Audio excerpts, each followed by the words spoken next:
됐다. 들었어 이제?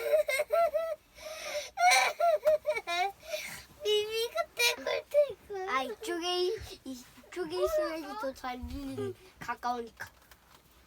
그래도 오늘은 조용히 하니까 그 누르는 소리가 틱 하고 들리네. 자, 아빠가 이제 책 읽어볼 테니까 응. 소리 들으면서 아빠가 꿀잠 자거라 얘들아. 왜 또 꿀잠이야? 맛있는 잠, 꿀잠. 꿀은 맛있잖아. 잘 자라고. 읽어볼게. 맛있는 거 먹으냐가? 꿀잠. 자, 읽어볼게. 마법사와 빨간 개구리 공주.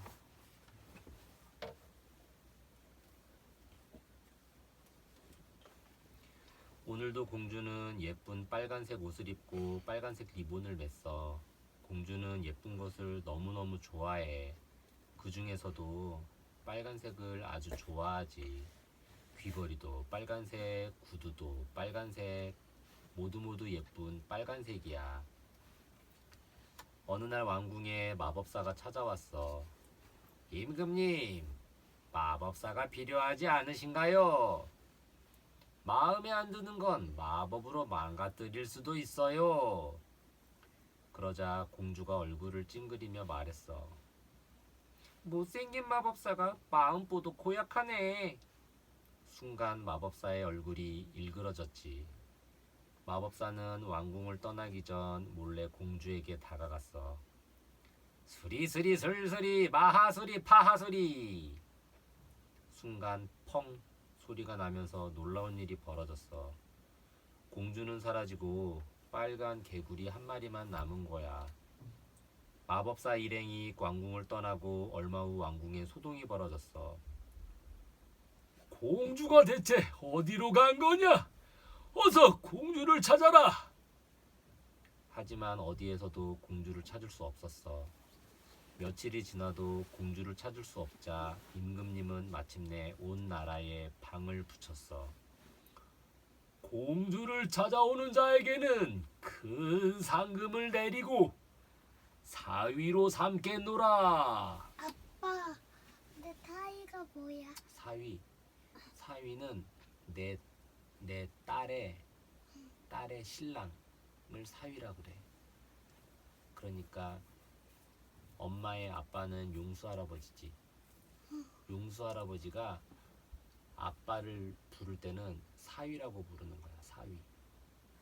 그러니까 만약에 서인이가 커가지고 결혼을 해서 남자친구랑 와서 결혼을 하잖아. 박재현이랑? 박재윤. 그러면 아빠는 재윤이 보고 사위라고 그러는 거야. 사위. 부부라는 거지. 부부. 그러니까 사위로 삼겠노라. 그거는 내 딸과 결혼시키겠노라. 그 얘기야. 내 공주와 결혼시키겠노라. 무슨 말인지 알겠어? 그걸 사위라고 해.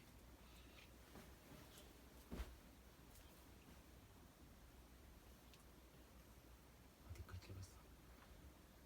마법사는 이웃나라의 왕을 찾아갔어. 왕궁에 마법사가 필요하지 않으신가요? 마법으로 마음에 안 드는 자를 아프게 하고 눈 멀게 할 수도 있는데요. 임금님과 왕자는 점잖게 거절했어. 우리는 마법 없이도 잘 살아간답니다.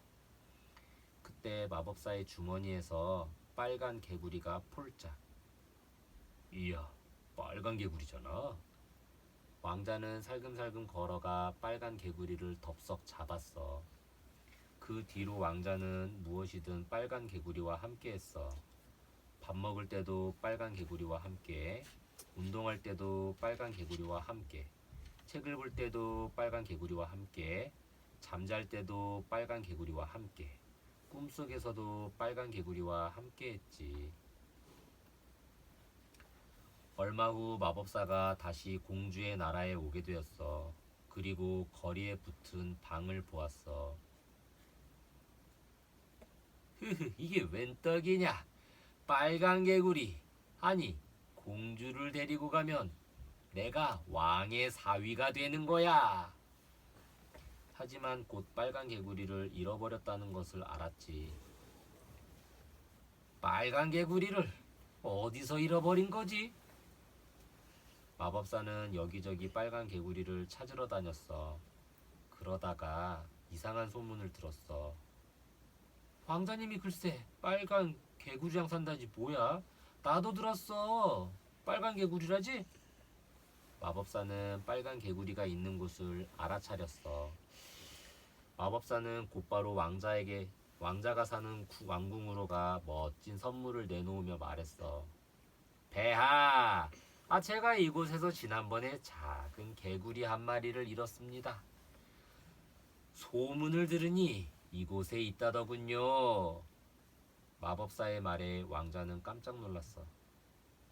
빨간 개구리를 찾으러 온 게 틀림없어. 하지만 저 마법사는 나쁜 사람 같아. 그때 임금님이 왕자를 보며 말했어. 왕자가 키우고 있는 개구리는 아니겠지? 그때를 놓치지 않고 마법사가 말했어. 혹시 모르니 개구리를 보여주시겠습니까?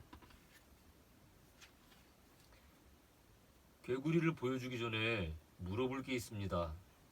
개구리가 무슨 색인가요? 그야 물론 빨간색이지요. 그냥 빨간색인가요? 점은 없나요? 그게 혹시 등에 3개의 점이 있나요? 맞아요, 맞아. 점이 딱 3개 있어요. 그제야 왕자는 안심한 듯 미소를 지으며 말했어. 나의 개구리는 점이 7개이니 당신의 개구리가 아니군요. 마법사는 왕자의 꾀에 당한 걸 알고 고래고래 소리치며 왕궁을 떠났어.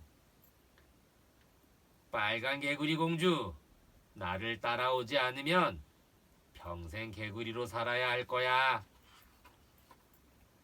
빨간 개구리 공주? 빨간 개구리가 공주란 말인가? 왕자는 빨간 개구리에게 더욱 잘해주었지만 빨간 개구리에겐 마음의 병이 생기고 말았어. 왕자님과 지내는 건 행복하지만 정말 평생 개구리로 살아야 하면 어쩌지? 빨간 개구리는 시름시름 앓기 시작했어. 빨간 개구리야, 네가 아프니 내 마음이 아프구나. 공주든 개구리든 난 언제나 너를 좋아할 거야. 그러니 어서 나으렴. 왕자는 개구리를 안아들고 온 마음을 담아 입맞춤했어. 그 순간 푸른 연기가 피어올랐어. 그러더니 빨간 개구리가 어여쁜 공주가 되었어. 왕자의 진정한 사랑이 마법을 이긴 거야. 공주는 그동안의 일을 왕자에게 모두 이야기해 주었어. 그리고 왕자와 함께 자기 나라로 돌아가 아버지를 만나고 멋진 결혼식도 올렸지. 그 뒤 공주와 왕자는 왕과 왕비가 되어 오래오래 행복하게 살았어. 그리고 귀여운 아들, 딸에게 옛날 이야기를 해주며 이렇게 말했지. 아무리 나쁜 마법이라도 진정한 사랑만 있으면 모두 물리칠 수 있는 거란다. 빨간 개구리 공주와 진정한 사랑. 빨간색을 좋아한 공주는 말 한마디 잘못했다가 마법에 걸려 빨간 개구리로 변했어요. 하지만 용감하게 마법사에게서 도망쳤어요. 그 덕분에 멋지고 지혜로운 왕자를 만났지요.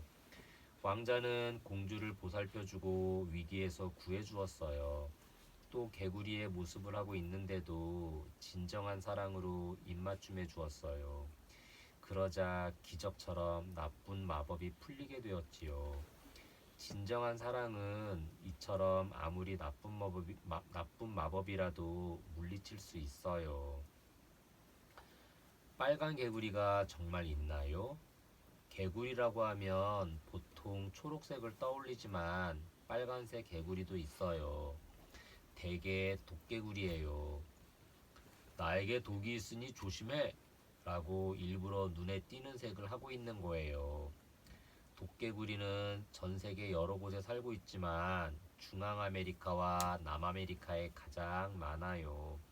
그곳 원주민들은 개구리의 독을 화살촉에 발라 전쟁이나 사냥 때 이용했어요. 그래서 독을 얻는 개구리의 이름이 독화살 개구리예요. 독이 꽤 강해서 뱀도 독화살 개구리를 잘못 물면 마비될 수 있어요.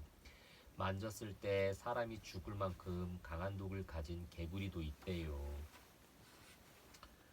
어떤 색이 근데 뭐 개, 독화살 개구리가 물면은 어떻게 된대? 독화살 개구리가 무는 게 아니고 응. 뱀이 개구리를 잡아먹잖아. 응. 그래서 독이 꽤 강해서 뱀도 독화살 개구리를 잘못 물면 마비될 수 있다고. 마비 뭐야? 마비 몸이 이렇게 굳는 거. 오, 이렇게 오. 누가? 뱀 독화살 개구리를 잘못 물면 먹지 말아야 되는데 잘못 딱 먹으면 아 동물원으로 모르니까. 그렇지. 뱀이 위험할 수가 있다고. 아 나 이제 작됐다. 무슨 말인지 알겠지? 개구리가 독이 있어서 그런 거야. 자, 어떤 색이 좋아? 공주는 빨간색을 좋아했죠. 여러분은 어떤 색을 좋아하나요? 색깔은 저마다 다른 느낌을 주고 그래서 각기 다르게 쓰여요. 빨강, 태양과 불, 피의 색깔이에요. 사랑, 열정, 대담함을 느끼게 해요. 눈에 아주 잘 띄어서 안전을 위해 멈추라는 표지로 쓰이지요. 소방차, 신호등의 정지 신호에 쓰여요. 노랑, 황금, 해바라기, 개나리 등의 색이에요. 돈과 권위, 풍요로움을 나타내요. 노랑도 눈에 잘 띄어서 조심하라는 표시로 쓰여요. 어린이 통학차, 방사능 표지에 써요. 아빠 난 다 좋아해. 분홍, 즐거움, 달콤함, 유쾌함. 하양, 순수함, 깨끗함, 단순함. 주황, 행복, 친근함, 자신감. 검정, 세련됨, 권위, 우아함. 보라, 상상력, 창의적, 화려함. 파랑, 물과 하늘, 바다의 색이에요. 상쾌함, 신선함, 차가움, 냉정함을 느끼게 해요. 믿음, 안전, 강함, 차분함을 나타내며 안전이 중요한 경찰과 항공사에서 주로 써요. 초록, 나뭇잎과 풀잎, 들판의 색이에요. 마음과 눈을 편안하게 하지요. 소나무도 평화와 안전의 느낌을 주며 자연, 건강, 신선함, 유기농을 나타내요. 비상구, 구급상자 등의 색으로 쓰여요.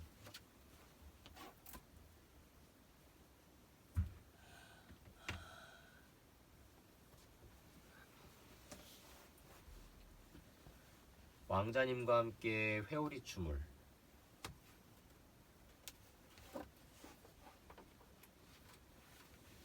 궁궐에 초대받은 부인들이 차를 마시며 수다를 떨고 있었어. 파랑 부인, 혹시 공주님 봤어요? 그럼요. 지난번보다 더 뚱뚱해졌더라고요. 아, 그러게 말이에요. 저는 분홍풍선인 줄 알았지 뭐예요?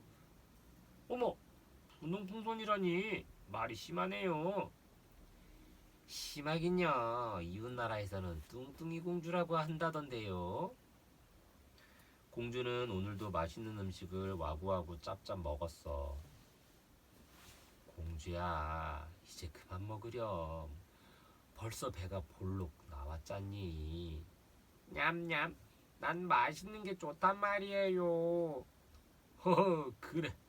마음껏 먹으렴. 임금님의 말에 왕비는 한숨을 쉬며 입을 다물고 말았어.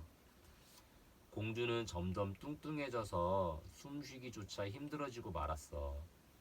걱정하는 왕비에게 시종장이 말했어.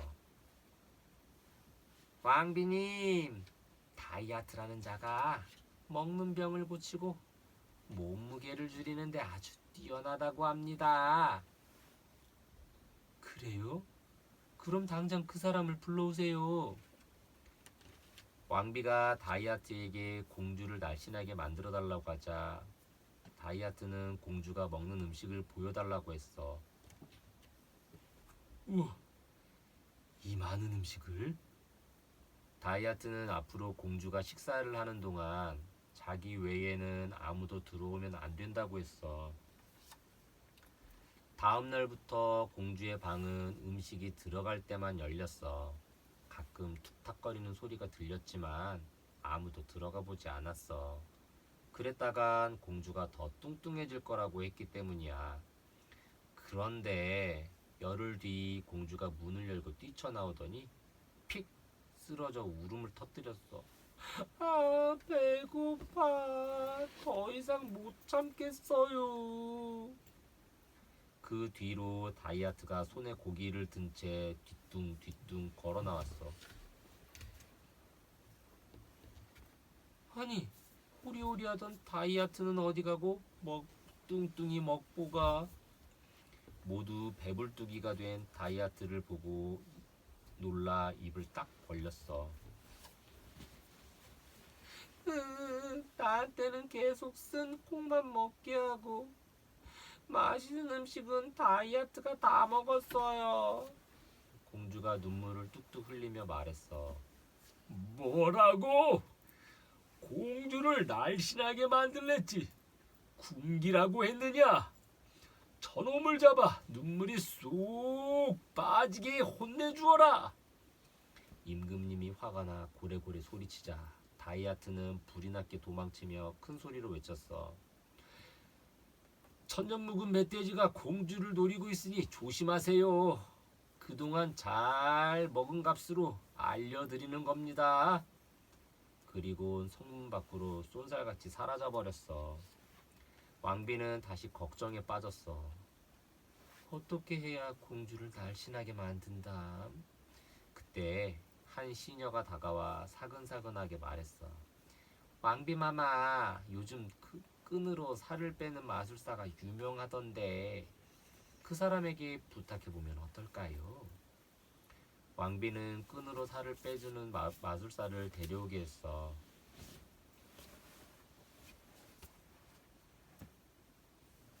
왕비마마, 요즘 성 안에서 가장 인기가 많은 마술사입니다. 끈으로 몸을 칭칭 동여매고 마술을 걸면 식빵처럼 살찐 사람도 소시지처럼 날씬하게 된답니다. 신하의 말에 왕비는 마술사에게 공주를 맡겨보기로 했어. 마술사는 공주를 풀밭으로 데리고 갔어. 자, 이제부터 식빵처럼 부푼 살도 부스스, 코끼리처럼 단단한 살도 말랑말랑, 살을 쏙 빼주는 마술쇼를 시작하겠습니다. 마술사가 마술끈을 들고 설명했어. 공주는 팔짱을 낀 채 중얼거렸어. 진짜인지 아닌지는 해보면 알겠지. 그때 나무에서 보라색 뱀 한 마리가 내려오더니 마술사의 몸을 칭칭 휘감았어.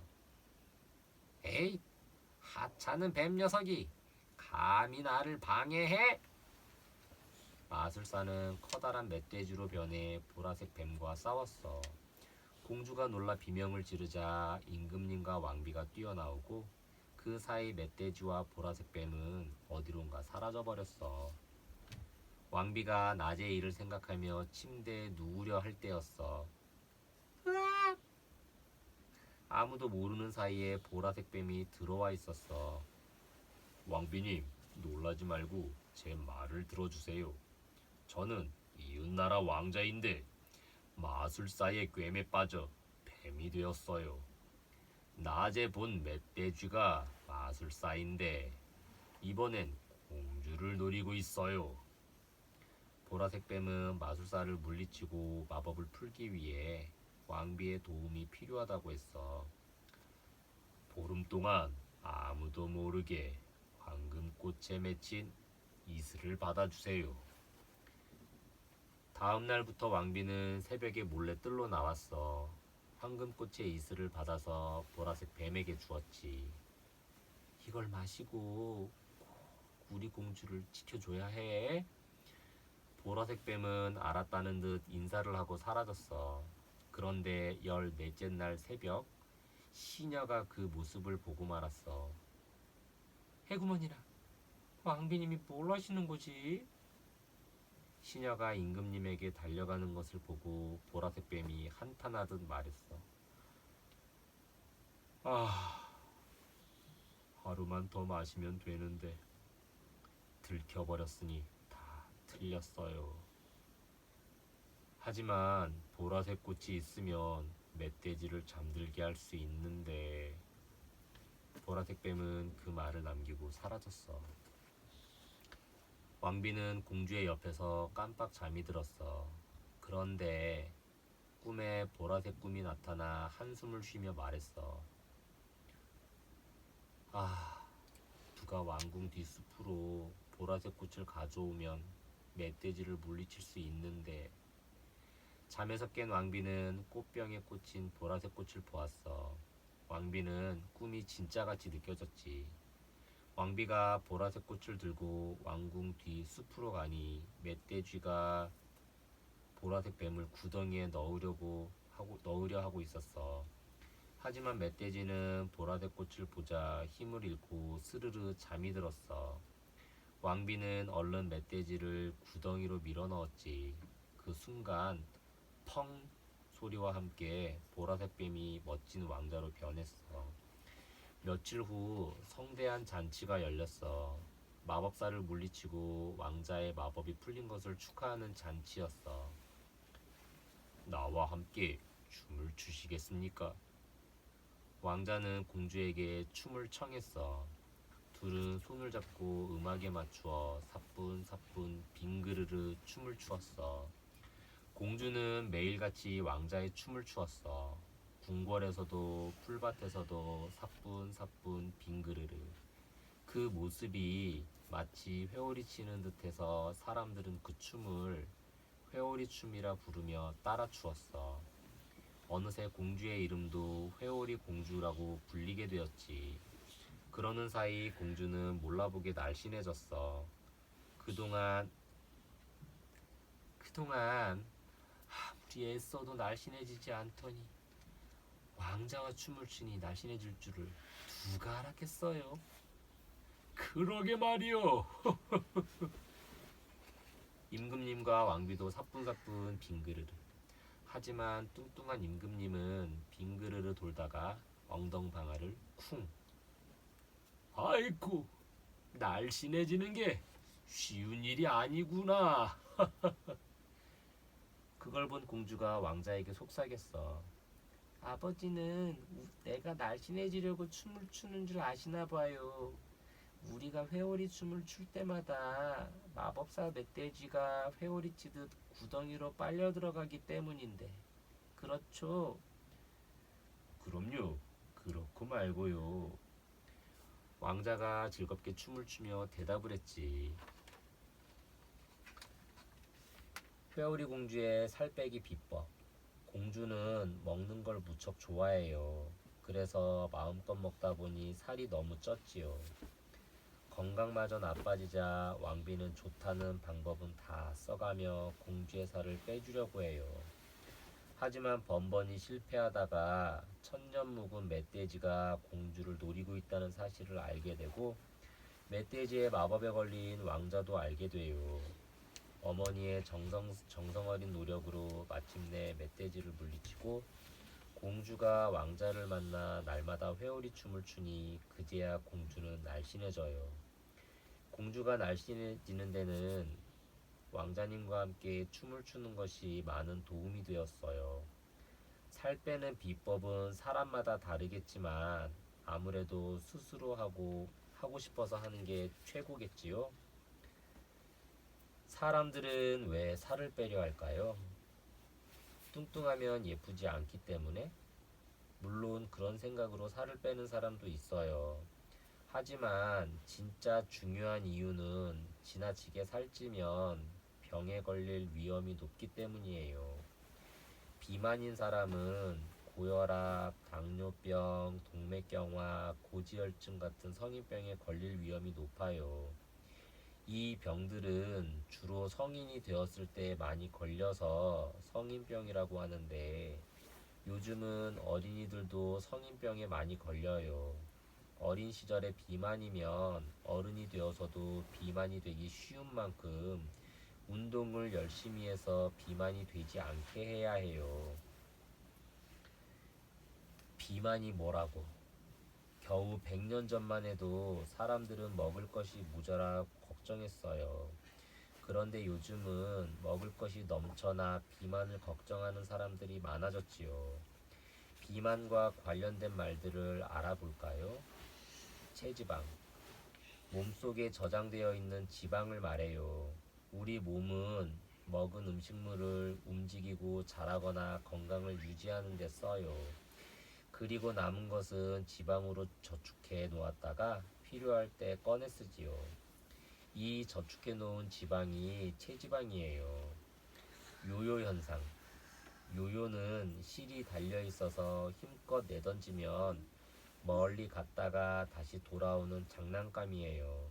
이 장난감처럼 식이요법이나 운동을 하면 한동안 살이 쭉 빠졌다가 도로 살이 찌는 현상을 요요 현상이라고 해요.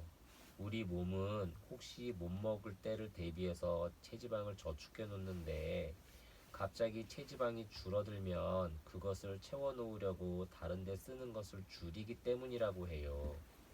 정크푸드. 집에서 정성껏 만들지 않고 빠르고 간편하게 만들어서 열량은 매우 높지만 영양가가 낮은 음식을 정크푸드라고 해요. 영어 뜻은 쓰레기 음식이라는 뜻이에요. 비만을 일으키는 대표적인 음식으로 당분이 많아서 이를 썩게 하고 당뇨병과 심장병 같은 성인병을 일으켜요.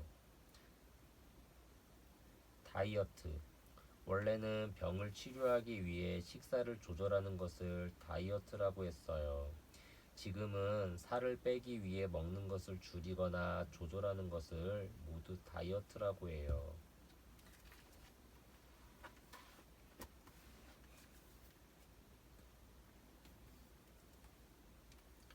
엘리제와 일곱 백조 왕자. 엘리제는 귀엽고 명랑한 공주였어. 엄마는 일찍 돌아가셨지만 일곱 오빠가 있어서 사랑을 듬뿍 받으며 자랐지. 그러던 어느 날 새 왕비가 들어왔어. 사람들은 몰랐지만 새 왕비는 마법의 나라 마녀였어. 새 왕비는 아이들을 싫어해서 내쫓을 꾀를 냈어. 왕에게는 거짓말로 왕자들을 외국에 보낸다고 하고는 왕자들에게 까마귀가 되는 마법을 걸었어. 하지만 마법이 잘 듣지 않아 왕자들은 백조가 되었어. 백조가 된 왕자들은 왕궁에서 쫓겨나고 말았지. 왕비는 엘리제도 마저 내쫓고 싶었어. 그래서 또 나쁜 꾀를 생각해내 왕에게 거짓말을 했어. 엘리자가 병에 걸린 것 같아 시골로 요양을 보내야겠어요. 왕은 왕비의 말을 믿고 엘리제를 요양 보내도록 했어. 왕비는 엘리제를 동물로 만들어 내쫓으려 했지. 더럽고 냄새나는 돼지가 되어라 얏! 하지만 엘리제에게는 마법이 듣지 않았어. 이상하네. 까마귀가 되어라 얏! 들쥐가 되어라 얏! 아무리 해도 마법이 듣지 않자 왕비는 엘리제를 먼 시골 마을에 내다 버렸어. 엘리제가 울며 걸어가는데 한 아이가 지나가며 말했어.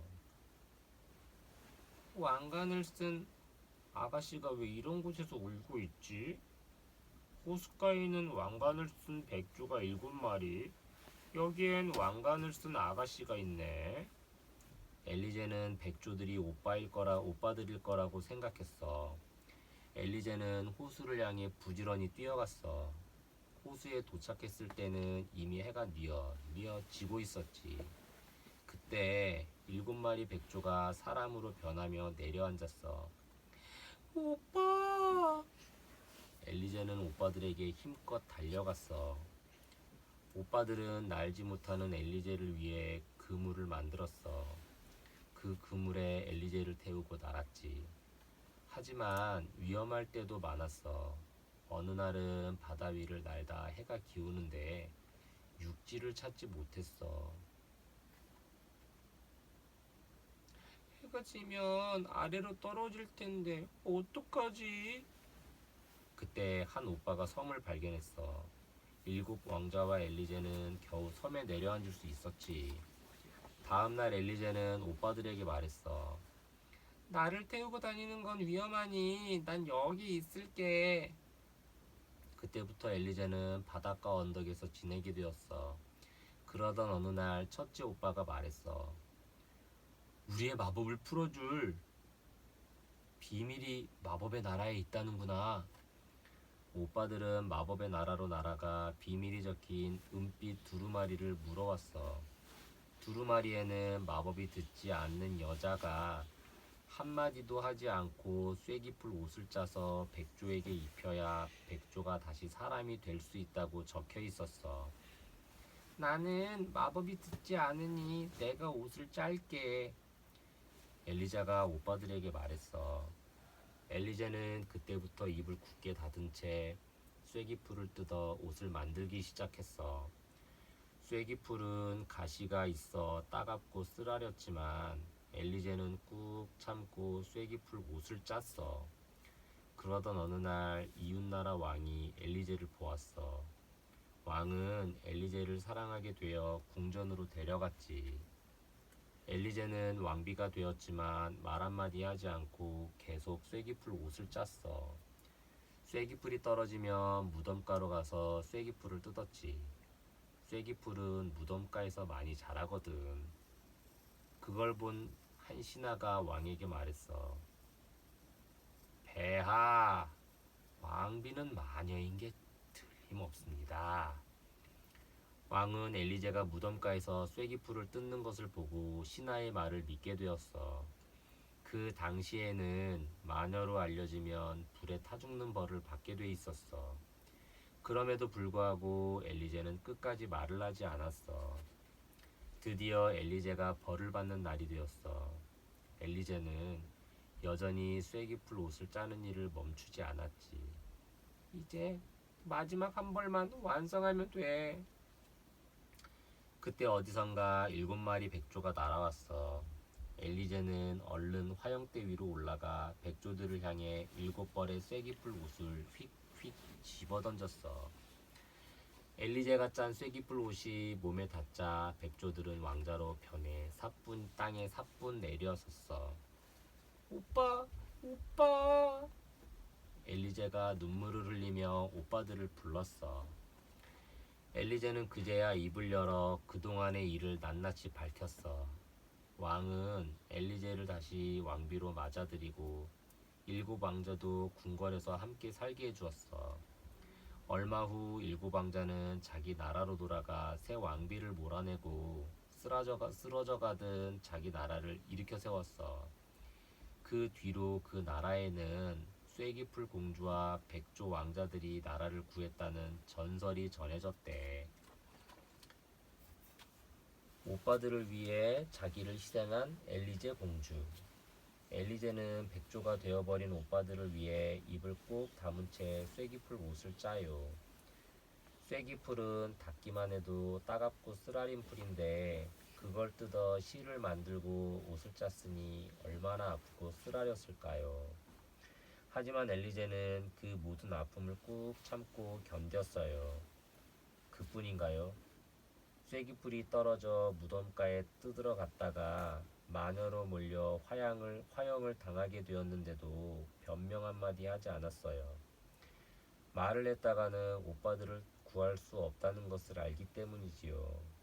그렇게 해서 엘리제는 결국 오빠들도 구하고 다시 왕비가 되어요. 오빠들을 위해 자신을 희생하며 참고 견딘 결과였지요. 쐐기풀은 어떤 풀인가요? 쐐기풀은 잎 가장자리가 톱니처럼 뾰족뾰족하게 생긴 풀이에요.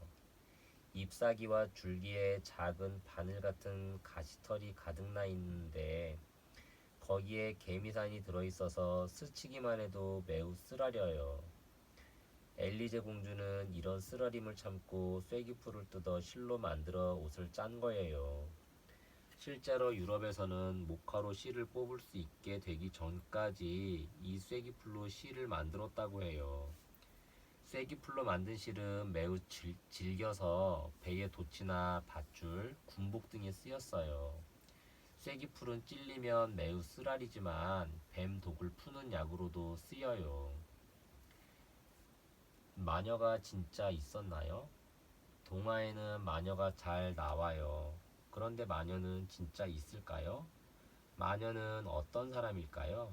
한번 알아보아요. 빗자루 타고 다니는 마녀.